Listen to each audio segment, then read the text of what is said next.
पहला पाठ। शालेम के राजा मलिक की शेदक ईश्वर के नाम पर इब्राहिम को आशीर्वाद प्रदान करते हैं और उनके लिए रोटी तथा अंगूरी की भेंट लाते हैं। बाइबल के टीकाकारों ने मेलकिसेदक की इस भेंट में परम प्रसाद का पूर्वाभास देखा है। उत्पत्ति ग्रंथ अध्याय 14 18 पद से 20 पद तक।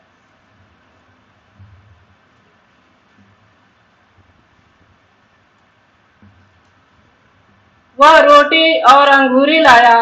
शालेम का राजा मलिकिसेदक रोटी और अंगूरी लाया। वह सर्वोच्च ईश्वर का याजक था और उसने ये कहकर आशीर्वाद दिया, स्वर्ग और पृथ्वी और सृष्टिकर्ता सर्वोच्च ईश्वर इब्राहिम को आशीर्वाद करे। धन्य है सर्वोच्च ईश्वर जिसने तुम्हारे शत्रुओं को तुम्हारे अधीन कर दिया है। तब इब्राहिम ने उसे सब चीजों का दशमांश दिया। यह प्रभु की वाणी है। दूसरा पाठ। यीशु ने अपने को क्रूस पर अर्पित करने के एक दिन पहले परम प्रसाद संस्कार स्थापित किया। इसका अनुष्ठान उनके आत्म बलिदान की स्मृति में किया जाता है। इस संसार द्वारा हमें मसीह के साथ कष्ट सहने की शक्ति दी जाती है। कुरिन्थियों के नाम संत पौलुस का पहला पत्र अध्याय 11 पद संख्या 32 से 26, 23 से 26। जब आप यह रोटी खाते और इस प्याली में से पीते हैं तो प्रभु की मृत्यु घोषित करते हैं।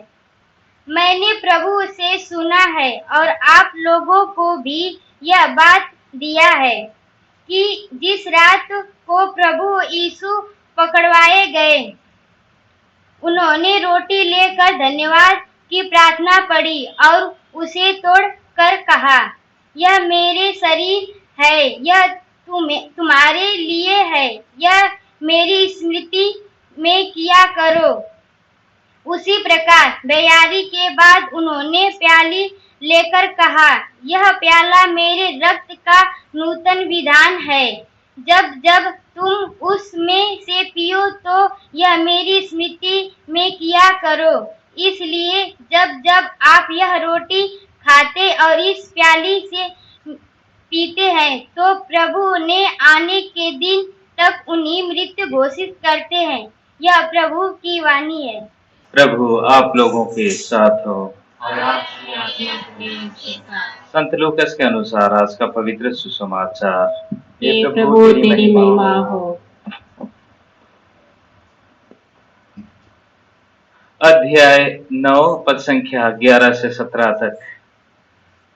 यीशु ने लोगों का स्वागत किया, ईश्वर के राज्य के विषय में उनको शिक्षा दी और बीमारों को अच्छा किया। अब दिन ढलने लगा था। बारों ने उनके पास आकर कहा, लोगों को विदा कर दीजिए जिससे वे आसपास के गांवों और बस्तियों में जाकर रहने और खाने का प्रबंध कर सके।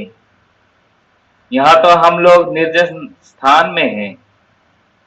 यीशु ने उन्हें उत्तर दिया, तुम लोग ही उन्हें खाना दे दो। उन्होंने कहा, हमारे पास तो केवल 5 रोटियां और 2 मछलियां हैं। क्या आप चाहते हैं कि हम स्वयं जाकर उन सबके लिए खाना खरीदें? वहां लगभग 5000 पुरुष थे। यीशु ने अपने शिष्यों से कहा, 50-50 करके उन्हें बैठा दो। उन्होंने ऐसा ही किया और सबको बैठा दिया। तब यीशु ने 5 रोटियां और 2 मछलियां ले ली, स्वर्ग की ओर आंख उठाकर उन पर आशीष की प्रार्थना पढ़ी और उन्हें तोड़ तोड़ कर वो अपने शिष्यों को देने लगे ताकि वे उन्हें लोगों में बांट दे। सबने खाया और खाकर तृप्त हो गए। और बचे हुए टुकड़ों से 12 टोकरे भर गए। ये प्रभु का दिव्य सुसमाचार है। ये तेरी स्तुति हो। आज माता कलीसिया प्रभु यीशु ख्रिस्त के पवित्र शरीर तथा रक्त का त्योहार मनाती है, पर्व मनाती है। जब हम साधारण तौर पे सोचें और देखें तो भोजन हर इंसान के लिए, भोजन हर प्राणी के लिए, चाहे वह पेड़ पौधा हो, चाहे वह कीड़ा मकोड़ा हो, चाहे वह इंसान हो, चाहे वह जंगली जंतु जानवर हो, सबों के लिए अनिवार्य है। भोजन हमें शारीरिक रूप से तृप्त करता है। जब हम भोजन के बारे में वर्णन करेंगे तो इसका अर्थ बहुत सारे हम निकाल सकते हैं, और जब हम इसका अर्थ निकालेंगे तो वह हमारे जीवन के लिए, हमारे परिवार के लिए बहुत बड़ा एक दान स्वरूप होता है। भोजन के बगैर हम जी नहीं पाएंगे। जिस प्रकार से हवा के बगैर, पानी के बगैर हम जी नहीं पाएंगे, उसी प्रकार से भोजन के बगैर भी हम जी नहीं पाएंगे। प्रभु हमें आज अपने पवित्र शरीर और रक्त के उस रहस्यमय बातों को बताते हैं, एक साधारण रोटी और दाखरस के रूप में, एक साधारण भोजन के रूप में। भोजन हमारे लिए बहुत महत्व रखता है। जब हमारे घर परिवार में कोई मेहमान आते हैं तो सबसे पहले हमें हमारे मन विचार में क्या सोच होती है? साधारणतः हम सोचेंगे कि हमारे पास आए हैं, हमारे घर में आए हैं, मेहमान के रूप में आए हैं, उसे हम पानी देते हैं, पानी के साथ कुछ मुंह मीठा करने के लिए गुड़ देते हैं, बिस्किट्स देते हैं या चीनी भी देते हैं। अगर वह एक दिन रहना चाहे तो हम सोचेंगे कि आज की खाना क्या रहेगा, आज का भोजन क्या देंगे, और उसके बारे में हम चिंता करते हैं। तो भोजन हमें क्या करता है? सर्वप्रथम भोजन हमें तृप्त करता है। क्या करता है? तृप्त करता है। Hallelujah, hallelujah. भोजन हमें शारीरिक रूप से तृप्त करता है। क्या करता है? शारीरिक रूप से तृप्त करता है। वह शक्ति प्रदान करता है, ऊर्जा प्रदान करता है, और हम कोई भी कार्य को कर सकते हैं। बगैर भोजन किए बिना जब हम कार्य करने के लिए जाएंगे तो क्या होगा? हमें चक्कर आएगा। क्या होगा? चक्कर आएगा। हम नहीं कर पाएंगे।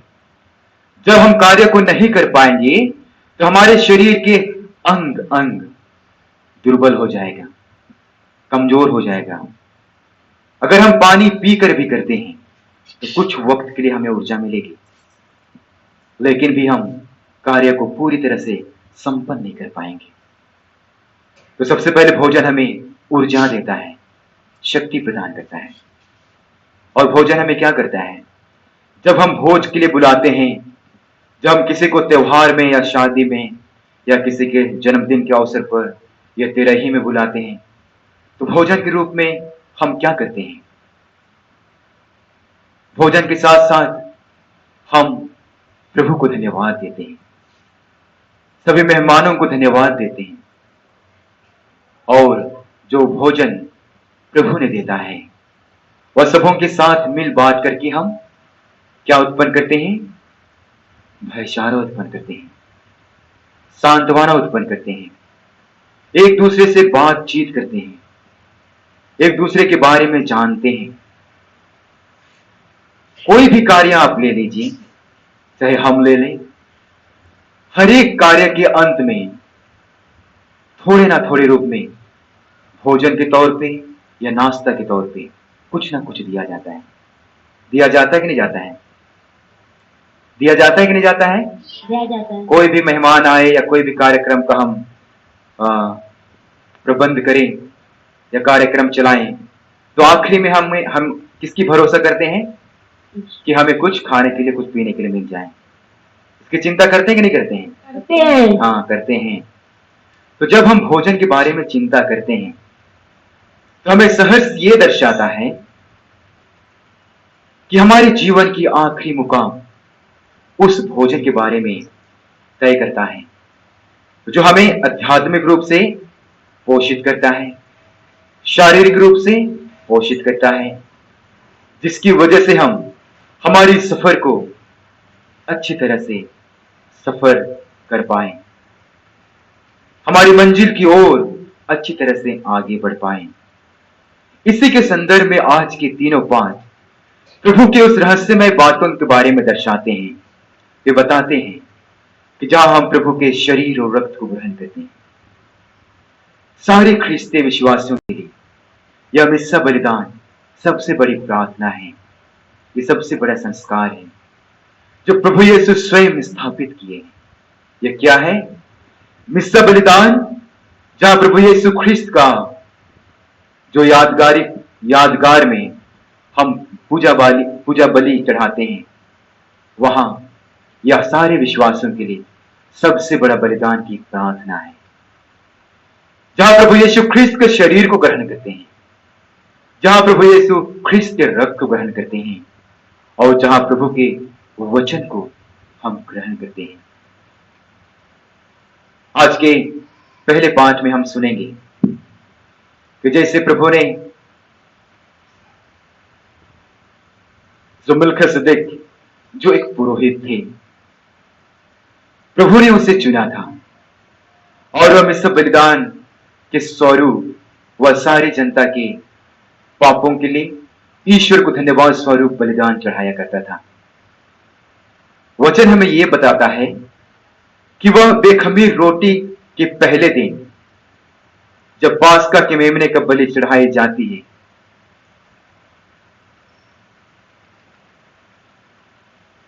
उससे पहले प्रभु उत्पत्ति ग्रंथ अध्याय 14-18 में हम पाएंगे, जब मलखीसदेक वर्णन करते हुए कहते हैं कि सालेम के राजा मलखीसदेक रोटी और अंगूरी लाया। वह सर्वोच्च ईश्वर का याजक था। उसने यह कहकर आशीर्वाद दिया, स्वर्ग और पृथ्वी का सृष्टिकर्ता सर्वोच्च ईश्वर इब्राहिम को आशीर्वाद प्रदान करे। Hallelujah, hallelujah.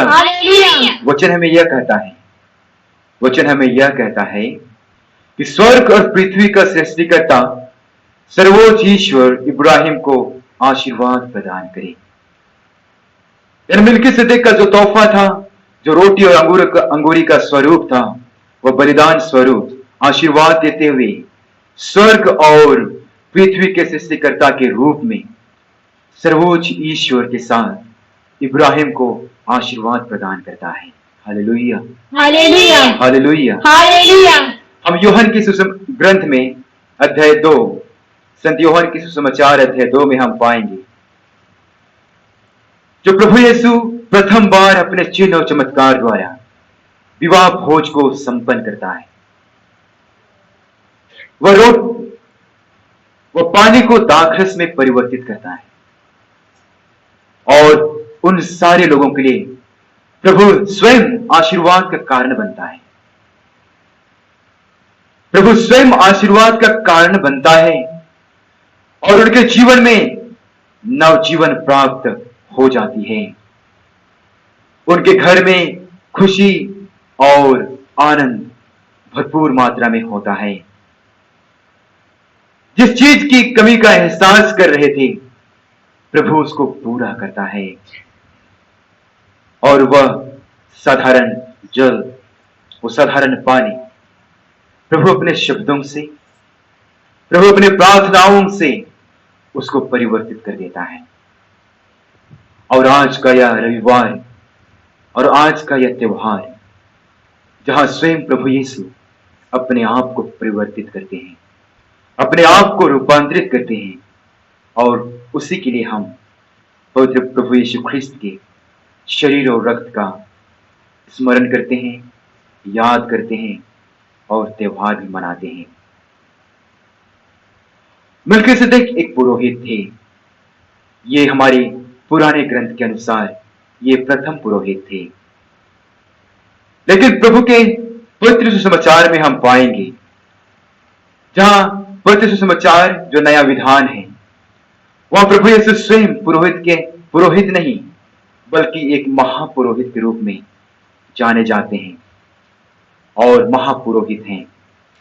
हम इब्रानियों के नाम पत्र में पाएंगे, इब्रानियों के नाम पत्र में अध्याय 3 में हम पढ़ेंगे, जहां प्रभु स्वयं अपने आप को एक प्रधान याजक यानी पुरोहित के बारे में वर्णन करते हैं। वचन हमें यह बताता है कि हमारे अपने एक महान प्रधान याजक है, अर्थात ईश्वर का पुत्र ईसा, जो आकाश पार कर चुके हैं। इसलिए हम अपने विश्वास में सुदृढ़ हैं। वचन में क्या कहता है? वचन में यह कहता है, हमारे अपने एक महान प्रधान याजक। वो महान प्रधान याजक कौन है? वो महान प्रधान याजक कौन है? प्रभु यीशु मसीह है। Hallelujah, hallelujah, hallelujah. हालेलुया। महान प्रधान याजक प्रभु यीशु मसीह। और पुराने ग्रंथ में कौन थे? एक याजक कौन था? मलकीसेदेक था। कौन था? कौन था? मलकीसेदेक। कौन था? नाम याद रहेगा? हालेलुया, नाम याद रहेगा। पुराने ग्रंथ में प्रथम याजक कौन थे? मलकीसेदेक थे। कौन थे? मलकीसेदेक। और पवित्र सुसमाचार यानी नए विधान में हम पाएंगे एक याजक, पुरोहित और प्रधान याजक स्वयं प्रभु यीशु हैं, जो पिता ईश्वर के इकलौते पुत्र, जिसको प्रभु ने बहुत प्यार किया और इस धरा पर हमारे बीच में रहने के लिए, इस संसार पर रहने के लिए एक साधारण मनुष्य के साथ सारी मानव जाति की मुक्ति के लिए हम लोगों के लिए समर्पित कर दिया। वह स्वयं प्रभु यीशु हमारा एक प्रधान याजक है, महायाजक है, जो अपने आप को स्वयं बलि चढ़ाते हैं। मलकीसेदेक बलि चढ़ाया करते थे। और इब्रानी के नाम पत्र में अध्याय 8 में हम पाएंगे, जहां वचन हमें यह बताता है, वहां के प्रधान याजक सबसे पहले अपने पापों और बाद में प्रजा के पापों के लिए प्रतिदिन बलिदान चढ़ाया करते थे। क्या करते थे? वहां के याजक सबसे पहले अपने पापों के लिए और लोगों के पापों के लिए प्रतिदिन बलिदान चढ़ाया करते थे। Hallelujah, hallelujah, hallelujah, hallelujah, hallelujah, hallelujah, hallelujah. Hallelujah. यानी कोई भी याजक हमारे प्रभु यीशु के याजक जैसे नहीं रहे। वे प्रतिदिन प्रतिवर्ष बलिदान चढ़ाया करते थे, वे अपने पापों के लिए और सारी जनता के पापों के लिए, जो अपने पापों का और सारे जनताओं के पापों का बलिदान चढ़ाएंगे। और उसके चढ़ावे के साथ साथ प्रभु की आशीष के लिए वे हमेशा प्रार्थना करते थे। सारी जनता के लिए वे ईश्वर से आशीष और कृपा मांगते थे। लेकिन प्रभु यीशु अपने जीवन में स्वयं एक बार बलि चढ़ाए। और वे कब बलि चढ़ाए? प्रभु यीशु कब बलि चढ़ाया? कैसे बलि चढ़ाए अपने आप को? सूली पे चढ़ के। कहां पे चढ़ाए? सूली पे चढ़। हाँ, क्रूस पे चढ़ाए और सूली पर चढ़ाए। ये महान बलिदान ईश्वर के लिए प्रिय रहा और सर्वशक्तिमान ईश्वर के लिए सुग्रह रहा। ये अन्य याजकों की भांति प्रतिदिन बलि नहीं चढ़ाए, परंतु वह स्वयं अपने आप को एक ही बार बलि चढ़ाए और एक बार में बलि चढ़ा करके सारे मानव जाति के पापों को मिटा दिए। Hallelujah, hallelujah, hallelujah, hallelujah. प्रभु यीशु क्या किए? वह एक ही बार बलि चढ़ाकर सारी मानव जाति के पापों को मिटा दिए और उन्हें मुक्ति दिलाए। उन्हें क्या दिलाए? मुक्ति दिलाए। और उसी को हम याद करते हैं इस बलिदान में। हम उसकी यादगारी में हम यह बलि भोज चढ़ाते हैं, जहां प्रभु यीशु आज के दूसरे पाठ में हम सुनेंगे, जहां कुरिन्थियों के नाम पत्र में हम पाएंगे प्रभु यीशु को पकड़वाने से पहले वह रोटी लेकर प्रभु को धन्यवाद देते हैं, उसे प्रार्थना करते हैं और वह रोटी तोड़कर अपने शिष्यों को देते हुए कहते हैं। वह रोटी किसके रूप में था? वह रोटी प्रभु यीशु के शरीर के रूप में था। किसके रूप में था? प्रभु यीशु के शरीर के, प्रभु यीशु के स्वयं शरीर था। एक रोटी का प्रतीक प्रभु यीशु का शरीर था। जहां प्रार्थना के द्वारा वे पढ़ते हैं, वे कहते हैं यह मेरा शरीर है। क्या कहते हैं? यह मेरा शरीर है। किसको लेकर के कहते हैं? उस रोटी को। हाँ, रोटी जो साधारण भोजन के रूप में लिया जाता है, जो हमें शारीरिक रूप से तृप्त करता है, वह एक साधारण रोटी को प्रभु यीशु लेकर के कहते हैं यह मेरा शरीर है, यह तुम्हारे लिए है। किसके लिए है? तुम्हारे लिए है। प्रभु यीशु कहता है यह रोटी स्वयं मैं हूं और यह मैं स्वयं तुम्हारे लिए हूं। Hallelujah, hallelujah, hallelujah, hallelujah. प्रभु यीशु का शरीर उस रोटी में बदल जाता है और वह प्रभु का रोटी यानी वह साधारण रोटी प्रभु के शरीर में बदल जाता है और वह स्वयं प्रभु बन जाता है। Hallelujah, hallelujah. और इसीलिए प्रभु हमें कहते हैं यह मेरी स्मृति में किया करो, या मेरी यादगारी में हमेशा बलिदान चढ़ाया करो। प्रभु यीशु मसीह जीवन में केवल एक बार बलि चढ़ाई, सारी मानव जाति के पापों के लिए, सारे लोगों के मुक्ति के लिए चढ़ाए और यह पिता परमेश्वर को सुग्रीव रहा। वह पिता परमेश्वर को आनंदित किया और इसी की यादगारी में हम यह बलिदान प्रतिदिन चढ़ाते हैं, जिसमें से बलिदान में हम प्रभु के शरीर और रक्त ग्रहण करते हैं। और दूसरे भाग में प्रभु ने फिर से दाखरस लेते हुए कहता है यह प्याला मेरे रक्त का नूतन विधान है। क्या कहता है? यह प्याला मेरे रक्त का नूतन विधान है। Hallelujah, hallelujah, hallelujah, hallelujah. प्रभु यीशु साधारण दाखरस को क्या में बदलते हैं? क्या में बदलते हैं? अपने रक्त में बदलते हैं। क्या में बदलते हैं? अपने रक्त के। और उसी रक्त को किसको देते हैं? अपने शिष्यों शिष्यों को देते हुए देते हैं। अपने शिष्यों को देते हुए कहते हैं जब जब तुम उसमें से पियोगे और इसे ग्रहण करोगे, और यह ग्रहण करना मेरी स्मृति का पहचान बनेगा। Hallelujah, hallelujah, hallelujah, hallelujah. इस प्रकार से प्रभु अपने शरीर को इस रोटी के प्रतीक के रूप में हम सबों को देते हैं। उसी प्रकार से प्रभु यीशु स्वयं दाखरस को रक्त में बदल करके हम सबों को रक्त के स्वरूप को उस दाखरस के रूप में हम सबों को देते हुए कहते हैं तुम सब इन सबों को ग्रहण करो और हमेशा के लिए मेरी यादगारी में, मेरी स्मृति में जिया करो और किया करो। Hallelujah, hallelujah, hallelujah, hallelujah. संत यूहन्ना की सुसमाचार अध्याय 8 में हम पाएंगे, संत यूहन्ना की सुसमाचार अध्याय 6, जहां प्रभु यीशु स्वयं कहते हैं, अध्याय 6 पद संख्या 51 में, स्वर्ग से उतरी हुई जीवित रोटी मैं हूँ। Hallelujah, hallelujah. आइए हम दाहिना हाथ उठाकर कहेंगे स्वर्ग से उतरी हुई वह जीवंत रोटी मैं हूँ। यदि कोई वह रोटी खाएगा तो वह सदा जीवित रहेगा, जीवित रहेगा। जो रोटी मैं दूंगा वह संसार के जीवन के लिए लिए अर्पित मेरा मांस है, अर्पित मेरा मांस है, अर्पित मेरा मांस है। अर्पित मेरा मांस है। Hallelujah, hallelujah, hallelujah, hallelujah, hallelujah. Hallelujah.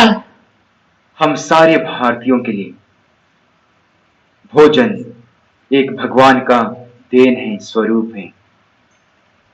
अन्नदाता स्वयं प्रभु है और हम स्वयं अन्नपूर्ण यानी अन्न ग्रहण करके हमारी हर एक भूखों को मिटा देते हैं।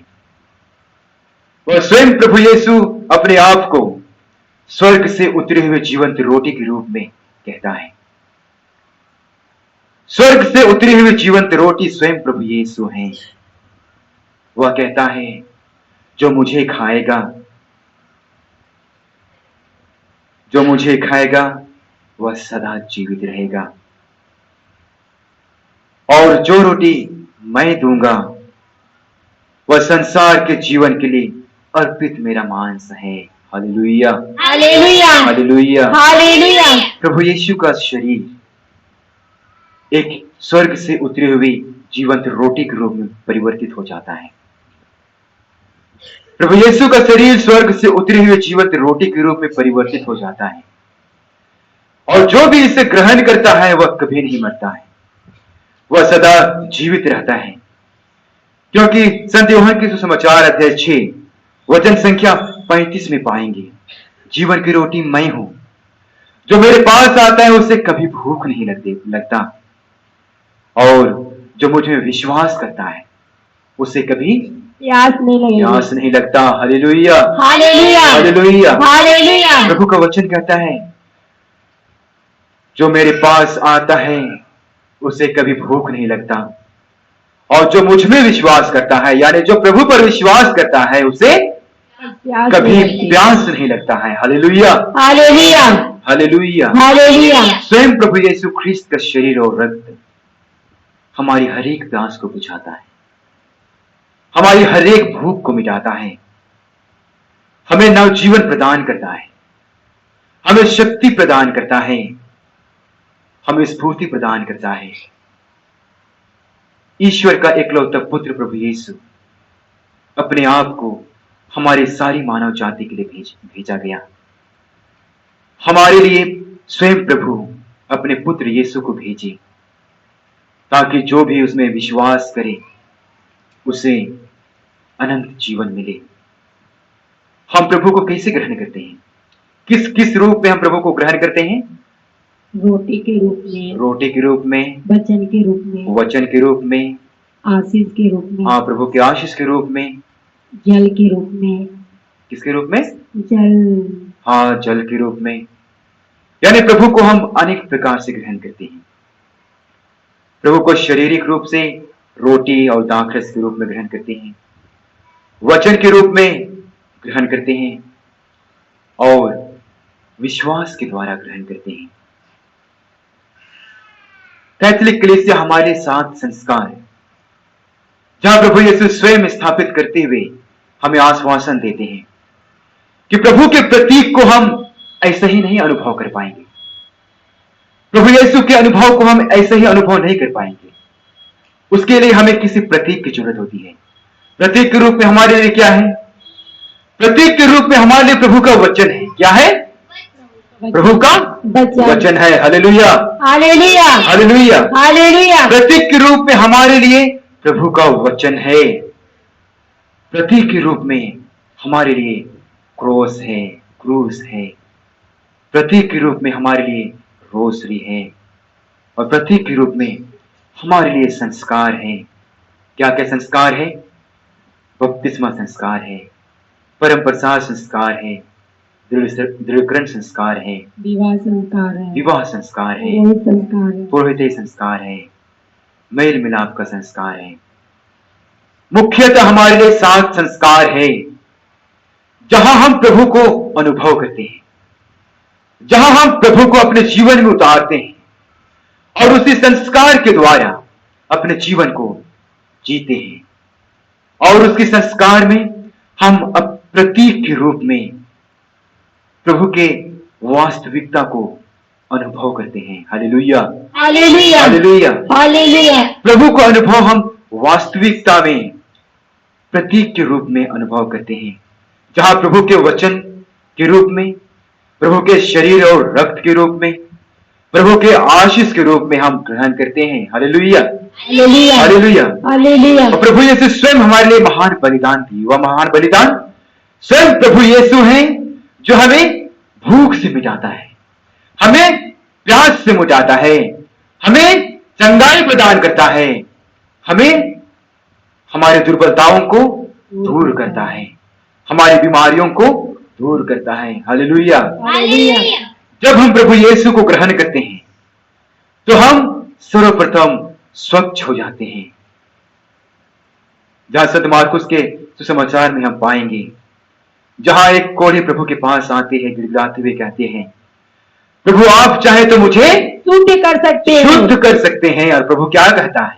मैं चाहता हूँ तू शुद्ध हो जा। मैं चाहता हूं कि तू शुद्ध हो जा। शुद्ध हो जा। हालेलुया। हालेलुया जो कोई भी प्रभु को ग्रहण करता है सबसे पहले पवित्र होता है, स्वच्छ होता है, शुद्ध होता है। Hallelujah hallelujah hallelujah hallelujah hallelujah. Hallelujah और जब आज के सुसमाचार में हम पाएंगे, जो संत लूकास के सुसमाचार से लिया गया है, जहां प्रभु यीशु अपने आप को परिवर्तित करते हुए, रूपांतरित करते हुए 5000 लोगों को खिलाता है, सब लोग तृप्त हो जाते हैं। हालेलुया। हालेलुया कोई भी भूखा नहीं जाता है और कोई भी भूखा नहीं रहता है, क्योंकि स्वयं प्रभु यीशु अपने आप को प्रार्थना के रूप में आशीष द्वारा 5 रोटियों और 2 मछलियों को तोड़ करके खिलाते हैं। Hallelujah hallelujah hallelujah. हालेलुया प्रभु यीशु स्वयं अपने आप को तोड़े।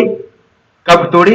अंतिम प्यालू के समय रोटी को तोड़ते हुए अपने शिष्यों को देते हुए कहा, क्या कहा?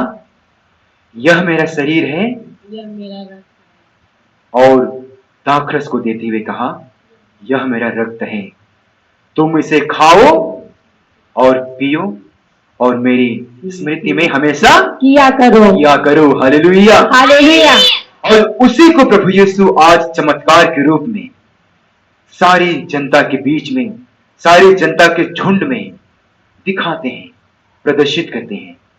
और जब प्रभु यीशु अपने आप को प्रदर्शित करते हैं, उस साधारण रोटी को प्रार्थनाओं के द्वारा, साधारण मछली को प्रार्थनाओं के द्वारा, चमत्कार के द्वारा वह बहुत कर देते हैं, वह ढेर सारा उसको बना देते हैं। और उसमें से कितनी टोकरी बचते हैं? कितने टुकड़ी बचते हैं? संत लूकास के समाचार में हम पाएंगे उसमें कितने टुकड़ी बचते हैं? उसमें लगभग 12 टोकरी बचते हैं। कितने बचते हैं? 12 क्या 12 टुकड़ी वे ले गए कि क्या किए? कि फेंक दिए? रखे थे। हालेलुया हालेलुया उन्होंने 12 टोकरियों की रोटियों को क्या किया? क्या किया होगा? रखे होंगे या क्या किया होगा? सबों को बांट दिया होगा। क्या किया होगा हम नहीं जानते उन्होंने 12 टोकरियों की रोटी को क्या किया, लेकिन हम इतना जानते हैं कि हो सके कि इनके बाल बच्चे तो उनको दिया होगा, कि कहीं बच्चों को भूख लगी तो वह खाएं। हो सके वहां सड़ जाने के बाद और रास्ते में किसी को मुलाकात किया होगा तो उन सारे लोगों को दिया होगा। यानी प्रभु यीशु स्वयं अपने आप को तोड़ते हैं और जब वे पूर्ण रूप से टूट जाते हैं तो वह हमारे जीवन को परिपूर्ण कर देते हैं। और प्रभु अपने आप को तोड़ते हुए जब हमें स्वयं को देते हैं तो हमें मुक्ति मिलती है, हमें शांति मिलती है, हमें सांत्वना मिलती है। Hallelujah hallelujah hallelujah. हालेलुया हमें शांति मिलती है, सांत्वना मिलती है, मुक्ति मिलती है, क्योंकि कोई भी प्रभु यीशु मसीह के ऊपर अभी तक कोई भी इसे भगवान या कोई देवता या कोई भी महान महापुरुष या नेता नहीं निकले, क्योंकि प्रभु यीशु सारी मानव जाति के और सारी सृष्टि का अधिपति बना रहा है। वह एकमात्र ऐसा प्रभु है, वह एकमात्र ऐसा इंसान है जिसमें इंसानियत का और प्रभुत्व का गुण दोनों बराबर में निहित है, दोनों बराबर में विद्यमान है। हालेलुया। हालेलुया। जो हमारे जैसा अनुभव करता है, जो हमारे दर्द पीड़ाओं को समझता है, जो हमारे जैसे दर्द दुख पीड़ाओं को सहा है, और वही प्रभु दर्द पीड़ाओं के साथ साथ हमारी मुक्ति के लिए, हमारी आशीष के लिए जीवन का स्रोत बना है, जीवन का स्रोत बना है। Hallelujah hallelujah. Hallelujah hallelujah. Hallelujah. Hallelujah. और आज का यह रविवार, जहां हम प्रभु के स्वयं प्रतिभोज में यानी निस्सा बलिदान में भाग लिए हैं, वह प्रभु को हम एक प्रतीक के रूप में प्रभु के शरीर के और रक्त को एक दाखरस और रोटी के स्वरूप हम ग्रहण करते हैं। जब हम प्रार्थना करते हैं, प्रभु के शरीर और रक्त में एक साधारण रोटी और दाखरस को परिवर्तित करते हैं, और वह साधारण रोटी और दाखरस प्रभु का शरीर और रक्त बन जाता है। ये महान रहस्य है। इसके बारे में ज्यादा चिंता करने से हम समझ नहीं पाएंगे। इसके बारे में हम अगर हजारों पढ़ाई भी करें तो हम समझ नहीं पाएंगे। लेकिन जब हम इसको ग्रहण करें, जब हम इसमें विश्वास करें, तो उसके रहस्य को हम समझ पाएंगे। और कैसे समझेंगे? जब प्रभु के वचन को ग्रहण करके, जब प्रभु के शरीर और रक्त को ग्रहण करके अपने जीवन में आत्मसार करेंगे, अपने जीवन में उसको उतारेंगे, अपने जीवन में उसको जिएंगे, और अपने जीवन के साथ साथ लोगों को भी विश्वास में बढ़ने के लिए, आगे बढ़ने के लिए हम निमंत्रण देंगे, तो हम समझ जाएंगे कि प्रभु के महान रहस्य, जो साधारण रोटी और दाखरस प्रभु के वास्तविक शरीर और रक्त में परिवर्तित होता है, उसको हम मात्र विश्वास के द्वारा समझ पाएंगे। Hallelujah hallelujah. हालेलुया। हालेलुया। प्रभु यीशु के रहस्य को हम विश्वास के द्वारा ही समझ पाएंगे, और विश्वास, जब हम विश्वास करते हुए उसे अपनाएंगे, क्या करेंगे? अपनाएंगे। जब हम उसे अपनाएंगे, अपने जीवन में उतारेंगे और जिएंगे, तब प्रभु यीशु के रहस्य को हम प्रकट कर पाएंगे। Hallelujah hallelujah. हालेलुया। नहीं तो हमारा यहां आना, प्रभु के समुदाय में रह करके प्रार्थना करना और यहां से चले जाना व्यर्थ हो जाएगा, जब हम उसमें विश्वास नहीं कर पाएंगे, जब हम उसको अपना नहीं पाएंगे, जब हम उसको अपने जीवन में उतार नहीं पाएंगे, जब हम उसको अपने जीवन से जी नहीं पाएंगे और लोगों को विश्वास में बढ़ने के लिए प्रेरणा का स्रोत नहीं बनेंगे, तो हमारा यहां आना सब व्यर्थ हो जाएगा। Hallelujah hallelujah hallelujah. तो आइए हम प्रार्थना करें कि प्रभु यीशु स्वयं अपने आप को बलिदान स्वरूप हमारे लिए स्वयं को देता है, और आज प्रभु हमें अपने शरीर और रक्त के रूप में एक साधारण रोटी और दाखरस को परिवर्तित करते हुए हमें पोषित करता है, हमें ऊर्जा प्रदान करता है, वह आध्यात्मिक रूप से हमें शक्ति प्रदान करता है। साधारण भोजन हमें शारीरिक रूप से पोषित करता है, लेकिन प्रभु यीशु का वचन, प्रभु यीशु का शरीर हमें आध्यात्मिक, प्रभु का रक्त हमें आंतरिक रूप से पोषित करता है, वह हमें तृप्त करता है, और जब हम उसे ग्रहण करते हैं तो हम प्रभु में सम्मिलित होते हैं। जब हम प्रभु के वचन को जीते हैं, प्रभु के वचन को सुनते हुए अपनाते हुए जीते हैं, तो हम प्रभु में जीते हैं, ये हमारा विश्वास है।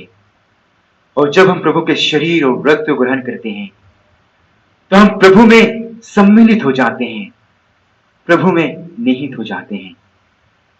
तो आइए हम प्रार्थना करते हैं, विश्वास के द्वारा प्रभु को हम अपनाते हैं, तो हम कभी प्यासे नहीं रहते हैं। प्रभु का वचन स्वयं कहता है, जो प्रभु के वचन को सुनता है उसे कभी भूख नहीं लगता, और जो प्रभु पर विश्वास करता है, उसके वचन पर विश्वास करता है, उसे कभी प्यास नहीं लगता। प्रभु स्वयं अपने आप को स्वर्ग से उतरे हुए जीवंत रोटी के रूप में प्रदर्शित करता है। साधारण रोटी, साधारण दाखरस प्रभु के शरीर और रक्त में परिवर्तित करता है। जब हम उसे ग्रहण करते हैं, हम प्रभु को ग्रहण करते हैं, और जब हम प्रभु को ग्रहण करते हैं, हमारे जीवन में शांति, सद्भावना, विश्वास उत्पन्न होता है। परिवार में भाईचारा से जीवन व्यतीत करते हैं, दूसरों को क्षमा प्रदान कर सकते हैं। जिस प्रकार से प्रभु भूखों को खिलाता है, हम भी प्रार्थना के द्वारा भूखों को आध्यात्मिक रूप से तृप्त कर सकते हैं। जो प्रभु के वचन के भूखे हैं, उसे तृप्त कर सकते हैं। प्रभु से प्रार्थना करें कि प्रभु, मैं तुझको पवित्र वचन से ग्रहण करता हूं। प्रभु, मैं तुम्हें शरीर और रक्त के रूप में तुझे ग्रहण करता हूं। प्रभु, मैं विश्वास के साथ तुझे अपनाता हूं, अपने जीवन में उतारता हूं और हमेशा जीने की कोशिश करता हूं।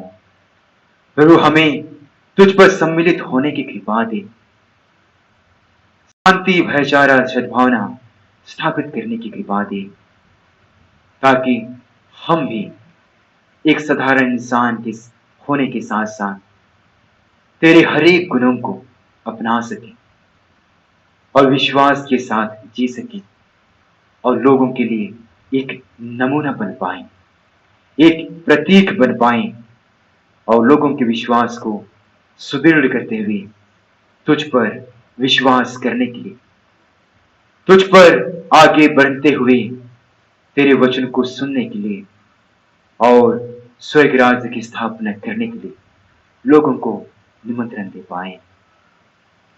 आमीन।